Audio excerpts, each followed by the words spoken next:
Hello. അപ്പോൾ ഇന്ന് നമ്മൾ ഗുരുവായൂർ പോവാണ് കേട്ടോ. സംഭവം ഇത് കഴിഞ്ഞ ശനിയാഴ്ച വൈകിട്ട് ഷൂട്ട് ചെയ്ത് വെച്ച വീഡിയോ ആണ്. ക്ലാസ്സുള്ള കാരണം എഡിറ്റ് ചെയ്തിടാനൊന്നും പറ്റിയില്ല. എൻ്റെ ഒരു ആഗ്രഹമായിരുന്നു ഗുരുവായൂർ പോയി ഒരു വ്ളോഗൊക്കെ എടുക്കണം എന്നുള്ളത്. പക്ഷെ ഒരു വ്ളോഗ് എടുക്കാനോ വോയിസ് ഓവർ കൊടുക്കാനോ ഞാൻ വലിയ എക്സ്പേർട്ട് അല്ലാത്തത് കൊണ്ട് ഇതൊരു തട്ടിക്കൂട്ട് വ്ളോഗ് എന്നൊക്കെ നമുക്ക് വിളിക്കാം. ഏകദേശം ഒരു 2 മണിക്കൂർ ട്രാവൽ ഉണ്ട് ഞങ്ങൾക്ക് ഗുരുവായൂരിലോട്ട്. പക്ഷെ ഞങ്ങൾക്ക് പറ്റിയ അബദ്ധം എന്ന് വെച്ചിട്ടുണ്ടെങ്കിൽ ഞങ്ങൾ റൂംസ് പ്രീ ബുക്ക് ചെയ്തില്ല. പിറ്റേ ദിവസം സൺഡേ ആയതുകൊണ്ട് തന്നെ നല്ല തിരക്കുള്ള ദിവസമാണ്. അപ്പോൾ നിങ്ങൾ ഈ സാറ്റർഡേ ഒക്കെ പോയി നൈറ്റ് അവിടെ സ്റ്റേ ചെയ്യാൻ ഉദ്ദേശിക്കുന്നുണ്ടെങ്കിൽ റൂംസ് ബുക്ക് ചെയ്തിട്ട് പോവുക. അങ്ങനെ ഞങ്ങൾ കുറേ നടന്നതിന് ശേഷമാണ് ലാസ്റ്റ് റൂം കിട്ടിയത്. അങ്ങനെ റൂമിലെത്തി കണ്ണാടിയിൽ കുറച്ച് ഷോ ഒക്കെ കാണിച്ചതിന് ശേഷം ഞങ്ങൾ ഒന്ന് അമ്പലത്തിലോട്ട് ഇറങ്ങാമെന്ന് വിചാരിച്ചു. സമയം ഇപ്പം തന്നെ ഒരു 9:30 10 മണി ആയിട്ടുണ്ട്. വലിയ ആൾക്കാരൊന്നും ഇല്ലേനു.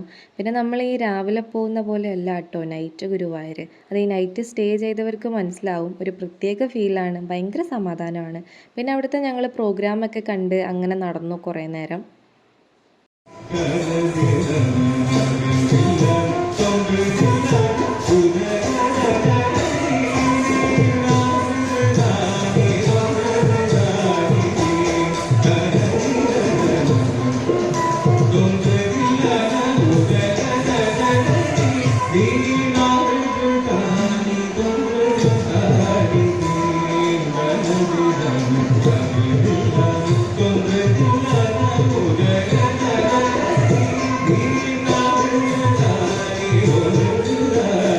അങ്ങനെ ഞങ്ങൾ അവിടുന്ന് തൊഴുത് അവിടുത്തെ പ്രോഗ്രാമൊക്കെ കണ്ട് ഇറങ്ങാൻ നേരത്താട്ടോ ആനേനെ കാണുന്നത്. അപ്പോൾ പിന്നെ ആന പോകുന്നവരെ ഞങ്ങളവിടെ സൈഡിൽ മാറി നിന്നിങ്ങനെ നോക്കി നിന്ന്.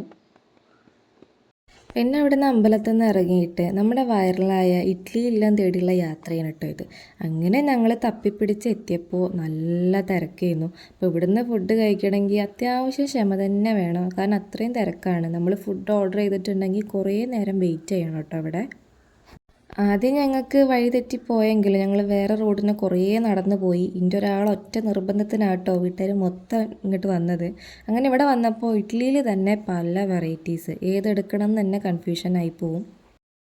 ഇഡ്ഡലി എങ്ങനെ ഉണ്ടായിരുന്നു? അടിപൊളി ഇഡ്ഡലി, എനിക്ക് പേഴ്സണലി നല്ല ഇഷ്ടമായി, നല്ല രസമുണ്ട്.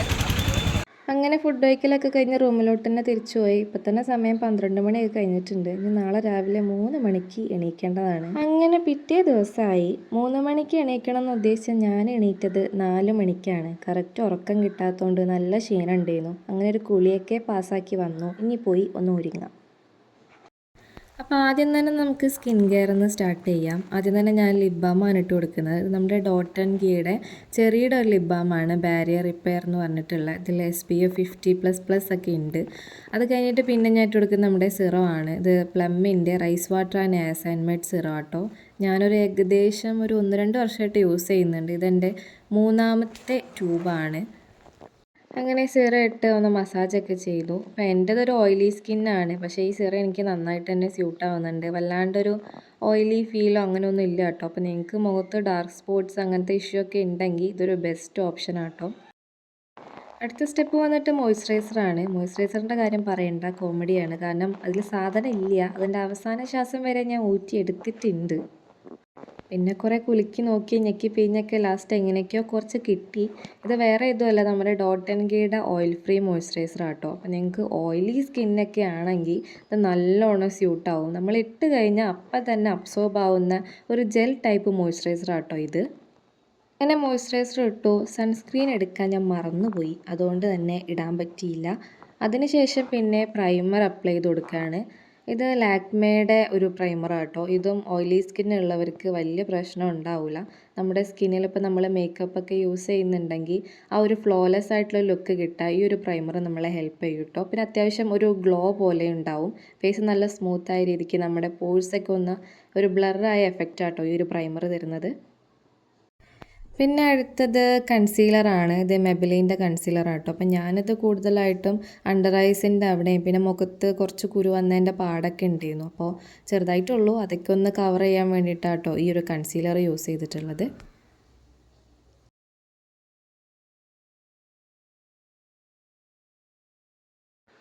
ബ്ലെൻഡ് ചെയ്യാൻ വേണ്ടിയിട്ട് അങ്ങനെ ബ്രഷ് ഒന്നും എടുത്തിട്ടില്ലായിരുന്നു കേട്ടോ. പിന്നെ പൊതുവേ ഞാനങ്ങനെ ബ്രഷ് യൂസ് ചെയ്യലില്ല, കാരണം കൈ വെച്ചൊന്ന് തേച്ച് മിനുക്കി എടുത്താലേ എനിക്ക് ആ ഒരു സാറ്റിസ്ഫാക്ഷൻ കിട്ടുള്ളൂ. പിന്നെ അതിനുശേഷം ഫൗണ്ടേഷനാണ്. ഇതും മെബിലിൻ്റെ തന്നെ ഒരു ഫൗണ്ടേഷനാണ് കേട്ടോ. അധികം വല്ലാണ്ടൊന്നും യൂസ് ആക്കിയില്ല, ജസ്റ്റ് ഒരു കവറേജ് കിട്ടാൻ വേണ്ടിയിട്ട് ഇങ്ങനെ ഡോട്ട് ഡോട്ടാക്കി ഇട്ട് കൊടുത്തു. അങ്ങനെ ഫൗണ്ടേഷനും കൈ വെച്ച് തന്നെ ഒന്ന് ബ്ലെൻഡാക്കി എടുത്തു. കാരണം കൈ വെച്ച് തേച്ചാലേ എനിക്ക് എല്ലായിടത്തും എത്തിയ എന്നുള്ളൊരു ഫീല് കിട്ടുള്ളൂ. അതിന് ശേഷം പിന്നെ കോമ്പാക്റ്റ് ആട്ടോ. ഇത് എൻവൈബയുടെ ഒരു ഓയിൽ കൺട്രോൾ കോമ്പാക്റ്റ് ആണ്. അത്യാവശ്യം ഫൗണ്ടേഷനും കൺസീലറൊക്കെ അങ്ങനെ സെറ്റായിട്ടിരുന്നോളും. പിന്നെ ഞാൻ ഐലൈനർ എടുത്തു. ഐലൈനർ എഴുതിയത് ഞാൻ കാണിക്കുന്നില്ല, കാരണം ഓരോ കോപ്രായം കാട്ടിയിട്ടാണ് ഐലൈനർ എഴുതുന്നത്. അതിനുശേഷം പിന്നെ ഐബ്രോസ് ഒന്ന് ഫില്ല് ചെയ്ത് കൊടുത്തു. കാരണം പൊതുവേ എനിക്ക് ഐബ്രോസ് കുറച്ച് കുറവാണ്, അപ്പോൾ ഐബ്രോസ് ഒന്ന് ഫില്ല് ചെയ്തു. പിന്നെ അതൊന്ന് ഐബ്രോയുടെ ബ്രഷ് വെച്ചൊന്ന് സ്മഡ്ജ് ചെയ്തെടുക്കുകയാണ് ചെയ്തത്. അതിനുശേഷം പിന്നെ ലിപ് ലൈനർ ആട്ടോ വരച്ചു കൊടുക്കുന്നത്. ഇത് നമ്മുടെ സ്വിസ് ബ്യൂട്ടിയുടെ ഡാർക്ക് ചോക്ലേറ്റ് എന്ന് പറഞ്ഞിട്ടുള്ളൊരു ഷെയ്ഡാട്ടോ. ഞാൻ ഏത് ലിപ്സ്റ്റിക്ക് ഇടുകയാണെങ്കിലും എൻ്റെ വീഡിയോസിൽ തന്നെ ഞാൻ ഒരുപാട് തവണ ഈ ഒരു ലിപ് ലൈനർ കാണിച്ചിട്ടുണ്ട്. ഇത് അത്രയും ചെറുതായിട്ടും ഉണ്ട്, കാരണം എനിക്കിത് അത്രയും ഇഷ്ടമാണ്. ലിപ് ലൈനർ വരച്ചുകൊണ്ട് നിന്നപ്പോഴാണ് ബ്ലഷ് ഇട്ടില്ല എന്നുള്ള കാര്യം ഓർമ്മ വന്നത്. പിന്നെ ബ്ലഷ് എടുത്ത് ഇങ്ങനെ 2 കവിളത്തും മൂക്കിലും താടയിലൊക്കെ ആയിട്ടൊന്ന് കുറച്ചൊന്ന് തേച്ച് കൊടുത്തു. ഇത് എൻവൈബയുടെ പൗഡർ ബ്ലഷ് ആട്ടോ. അതിനുശേഷം പിന്നെ നമ്മുടെ മെയിൻ പാർട്ടാണ് നമ്മുടെ ലിപ്സ്റ്റിക്ക് ഇടൽ. അപ്പോൾ അങ്ങനെ ഇതും എൻവൈബയുടെ തന്നെ വെൽവെറ്റ് മൗസ് എന്ന് പറഞ്ഞിട്ടുള്ള ലിപ്സ്റ്റിക്കാണ്. സെക്സി സാങ്ക്രിയ എന്ന് പറഞ്ഞിട്ട്, പ്രൊണൗൺസിയേഷൻ അങ്ങനെ തന്നെയാണെന്ന് ഞാൻ വിചാരിക്കുന്നു. ഇതിനൊരു പിങ്ക് ഷെയ്ഡായിട്ടാണ് ഭയങ്കരമായിട്ട് വരുന്നത്. അപ്പോൾ അതുകൊണ്ട് അതൊന്ന് കുറയ്ക്കാൻ വേണ്ടിയിട്ട് ഞാൻ LA80യുടെ ന്യൂട്ടിലാറ്റെ എന്ന് പറഞ്ഞ ഷെയ്ഡ് അതിൻ്റെ മേലെ ഇട്ടിട്ട് ഒന്ന് ബ്ലെൻഡാക്കി എടുക്കും. ഇത് രണ്ടും കൂടെ ഒന്ന് മിക്സായി വരുമ്പോൾ നല്ലൊരു ഷെയ്ഡായിട്ട് അത് ഭയങ്കര പിങ്കിഷ് ആയിട്ട് തോന്നില്ല. അതിനുശേഷം നമ്മുടെ ലാസ്റ്റ് സ്റ്റെപ്പായ സെറ്റിംഗ് സ്പ്രേ ഒക്കെ ഒന്ന് അടിച്ചു കൊടുക്കും. കാരണം എൻ്റെത് ഓയിലി സ്കിൻ ആയതുകൊണ്ട് ഇതൊക്കെ പെട്ടെന്ന് തന്നെ ഒലിച്ചു പോകും. ഇത്രയും നേരം കഷ്ടപ്പെട്ടത് വേസ്റ്റായി പോകും. അതുകൊണ്ട് എൻവൈബയുടെ തന്നെ ഒരു ഹൈഡ്രേറ്റിംഗ് സെറ്റിംഗ് സ്പ്രേ ആട്ടോ അടിച്ചു കൊടുത്തിട്ടുള്ളത്. അങ്ങനെ മുഖത്തുള്ള കലാപരിപാടികളൊക്കെ കഴിഞ്ഞ് ഇനി ഡ്രസ്സിങ്ങിലോട്ടാണ്. അങ്ങനെ ധാവണീൻ്റെ ഷാള് വീട്ടിൽ നിന്ന് തന്നെ പ്ലീറ്റ് എടുത്ത് വന്നുകൊണ്ട് വലിയ പാടില്ലായിരുന്നു. പിന്നെ എനിക്കൊരു സ്വഭാവമുണ്ട്, എത്ര നന്നാക്കി എടുത്താലും 24 മണിക്കൂറും എൻ്റെ കൈ ആ ഡ്രസ്സിൽ തന്നെയായിരിക്കും. പ്രത്യേകിച്ച് ഈ ധാവണി സാരി പോലുള്ള ഡ്രസ്സൊക്കെ എടുത്തിട്ടുണ്ടെങ്കിൽ എത്ര എടുത്താലും എനിക്ക് ആ ഒരു സാറ്റിസ്ഫാക്ഷൻ കിട്ടില്ല. ഞാനത് എപ്പോഴും ഇങ്ങനെ നേരാക്കിക്കൊണ്ട് തന്നെ ഇരിക്കും. ആ സ്വഭാവം പലർക്കും ഉണ്ട് എന്നാണ് എൻ്റെ ഒരു ഇത്. അങ്ങനെ ഡ്രസ്സിലെ പരിപാടിയും കഴിഞ്ഞു. അടുത്തത് ആക്സസറീസ് ആണ്. അപ്പം ഞാനൊരു സിമ്പിളായിട്ടുള്ള റോസ് ഗോൾഡിൻ്റെ ഫാൻസി ചെയിൻ ആട്ടോ ഇട്ട് കൊടുക്കുന്നത്. ഇത് ഞാൻ ഡെയിലി യൂസ് ചെയ്യുന്നത് തന്നെയാണ്. കോളേജിലോട്ടും എല്ലായിടത്തേക്കും ഈ ഒരു മാല തന്നെയാണ്.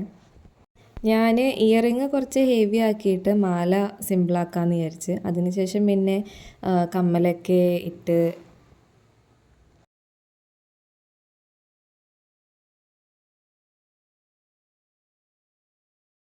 അപ്പോഴാണ് പൊട്ട് തൊട്ടില്ല എന്നുള്ളത് ശ്രദ്ധയിൽ പെട്ടത്. അപ്പോൾ പിന്നെ ഒരു ഒരു കുഞ്ഞു പൊട്ടെടുത്തിട്ട് നെറ്റത്ത് വെച്ച് കൊടുത്തു. അങ്ങനെ ആ ഒരു ലുക്ക് കംപ്ലീറ്റ് ആയി.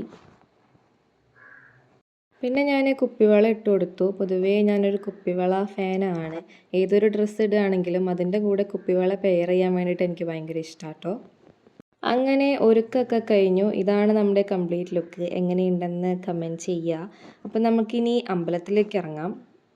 അപ്പോൾ പോകുന്ന വഴി ഞങ്ങൾ പൂക്കട കണ്ടു. എല്ലാ പ്രാവശ്യവും മുല്ലപ്പൂ മേടിക്കുന്നതുകൊണ്ട് തന്നെ ഇപ്രാവശ്യം വെറൈറ്റിക്ക് ആയിട്ട് ഞങ്ങൾ അരളിയും തുളസിയും ടൈപ്പ് ആ ഒരു പൂവാട്ടോ ഞാനും അനിയത്തിയും മേടിച്ചത്. അമ്മയ്ക്ക് മുല്ലപ്പൂവും മേടിച്ചു. അങ്ങനെ പൂവൊക്കെ മേടിച്ച് ഞങ്ങൾ അമ്പലത്തിലോട്ട് ഇറങ്ങി. ഇനി അങ്ങോട്ട് നമുക്ക് ഫോൺ ഉപയോഗിക്കാൻ വേണ്ടി പറ്റില്ല, നമ്മൾ ലൈൻ നിന്നിട്ട് വേണം അകത്തോട്ട് കയറാൻ വേണ്ടിയിട്ട്. അപ്പോൾ ഞങ്ങൾ ഫോണ് ക്ലോക്ക് റൂമിൽ വെച്ചു. അപ്പോൾ ഇനി തൊഴുത് വന്നിട്ട് കാണാം. അങ്ങനെ നമ്മൾ അമ്പലത്തിൽ തൊഴുതൊക്കെ വന്നിട്ടോ. ഏകദേശം ഒരു 5:30 ലൈൻ നിന്നിട്ട് 12:30ക്കാണ് നമ്മൾ അകത്ത് കയറിയത്. സൺഡേ ആയതുകൊണ്ട് തന്നെ നല്ല തിരക്കായിരുന്നു. അപ്പോൾ നമ്മൾ റൂമിലൊക്കെ എത്തിയപ്പോൾ ഫുഡൊക്കെ കഴിച്ച് എത്തിയപ്പോൾ തന്നെ ഒരു 1 മണി 2 മണി ആ ഒരു നേരമായിട്ടുണ്ട്. പിന്നെ നമ്മൾ റൂം വെക്കേറ്റ് ചെയ്തു. അങ്ങനെ നമ്മൾ പെട്ടിയും കിടക്കയൊക്കെ എടുത്ത് ഗുരുവായൂരിനോട് ടാറ്റ ബൈ ബൈ ഒക്കെ പറഞ്ഞ് ഇറങ്ങുകയാണ്. കുറേ നാളുകൾക്ക് ശേഷം കേട്ടോ ഗുരുവായൂർ ഇതുപോലെ വന്ന് ഒരു ദിവസം നൈറ്റ് സ്റ്റേ ചെയ്തിട്ട് രാവിലെയൊക്കെ അമ്പലത്തിലോട്ട് പോകാൻ വേണ്ടി പറ്റുന്നത്. അപ്പോൾ ഇന്നത്തെ ഈ ഒരു വീഡിയോ എല്ലാവർക്കും ഇഷ്ടമായെന്ന് വിചാരിക്കുന്നു. അപ്പോൾ നമ്മുടെ ഇന്നത്തെ വീഡിയോ ഇത്രയേ ഉള്ളൂ. അടുത്ത വീഡിയോയിൽ കാണുന്നവരെ സീ യു.